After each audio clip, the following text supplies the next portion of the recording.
Joining me now, CNN political commentator and former special assistant to President George W. Bush, Scott Jennings, and Bakari Sellers, CNN political commentator and author of Who Are Your People? So, Bakari, we just heard Governor Whitmer say of the American conservatives who are egging on these Canadian protesters, she said, you can't incite people to break the law, and she condemned them for helping throw Americans out of work. To that you say, Bakari?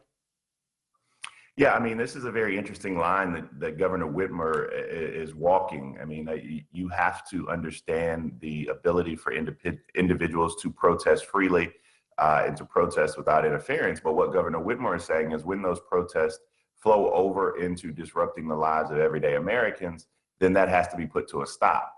Now, you know, I am someone who understands what the value of protest actually means. And when you have things in the United States, and particularly throughout the South, that necessitate you making people uncomfortable, I find that to be extremely necessary.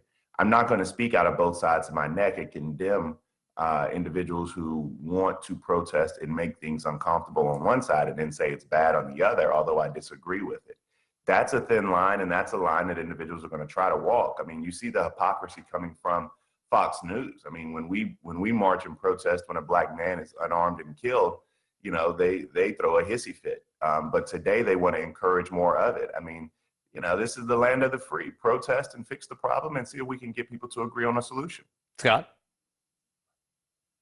I have to say to my friend Bakari, that was one of the most principled arguing points on any of these debates. You know, he and I have had a bunch over the years, and I just want to commend Bakari for saying what he said about the need for protests when people need people to pay attention. That's exactly what's going on here. And by the way, these truckers don't need any egging on from the American conservative media. They've got plenty of egging on from the last 2 years of lockdowns and mandates and the hypocrisy, you know, of the ruling class over coronavirus. It's not about vaccines. Most of these people are vaccinated.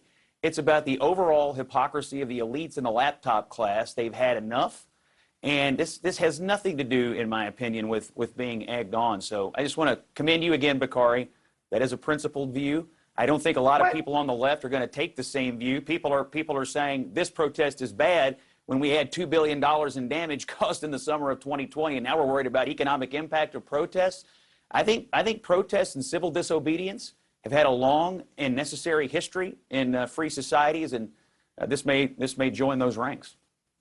What is the laptop class? I don't mean to interrupt your show, Berman, but what is the laptop class? I just heard Scott call us that. Yes, I am talking about us. I mean, people who don't have to go out and work with their hands and do things like these truckers do for a living. You know, there is a difference between the white collar and blue collar working men and women, and the way they experience coronavirus and the way these lockdowns affected them. You, Bakari, know how much differently people like us were able to experience it. We had a much easier life than a lot of people like these folks who were protesting. The outcomes for our children, the outcomes for our lives were much different than these working class folks. So do I understand their anger? Heck yeah. Am I worried about the safety and transportation issues they're causing? Yes, I think that is a real issue. But do they have every right to be pissed after 2 years? Oh, yeah. Bakari? No, I mean, I hear Scott. I mean, I don't like the language of the laptop class. We always hear this verbiage from the right that is more divisive than helpful, you know, attempting to make people aloof or as if they don't care simply because they have a different career path. You hear it oftentimes when you pit middle America versus everybody else or working class versus everybody else. But the overarching theme is still the same. And this is something that I identified last night, and it's something that the White House and this administration have to do a better job of, which is hearing the pain of Americans, whether or not you are driving a truck or whether or not you're trying to make sure that your kids go to school or whether or not you are just wanting the president to deliver on things that you know that would curb inflation because the price of flounder and whiting are too high at the Piggly Wiggly. I mean, all of these things are converging together. Now, one thing that I want people to be extremely clear about as we make these arguments, and we're on CNN and we can be nuanced, there is no similarity between what happened 2 summers ago and what's happening today.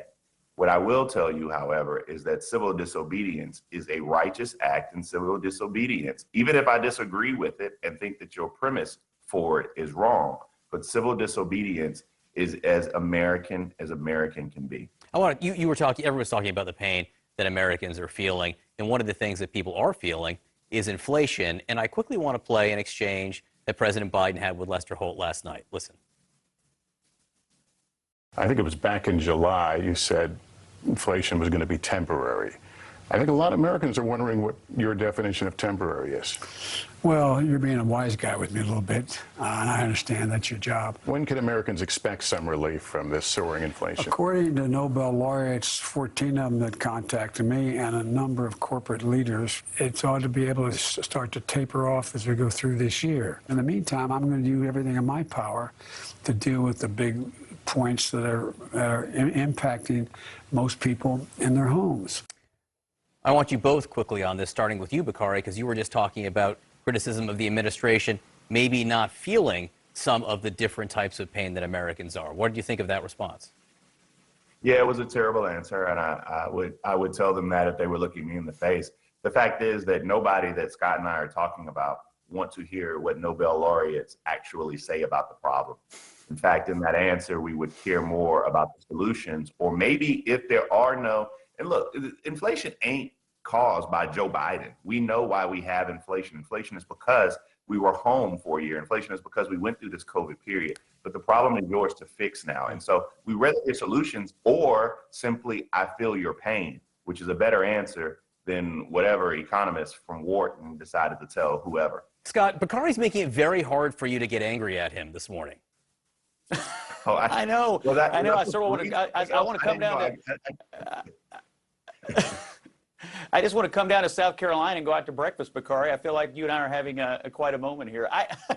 Look, Joe Biden's lashing out at Lester Holt for asking a question that virtually every American has right now, tells you that they're out of answers, and they know the political damage that's being done by the rampant inflation, and they really know that it's out of control, and there's not much they can do about it at this point. I do think Bakari's right. A little bit of the famous, supposedly famous Joe Biden empathy here, is what he needs. I mean, he can't fix it overnight, I guess, but he can say, I get it. I understand. I know what you're going through. I understand the urgency of the problem, and I'm going to do what I can about it. But lashing out at Lester Holt for asking a question that every voter is thinking about before they walk into the polls in November, that ain't going to cut it, Jack. All right, well, one thing the three of us can all agree on is breakfast. That sounds terrific. Bakari Sellers, Scott Jennings, thank you. Thank you both very much for that.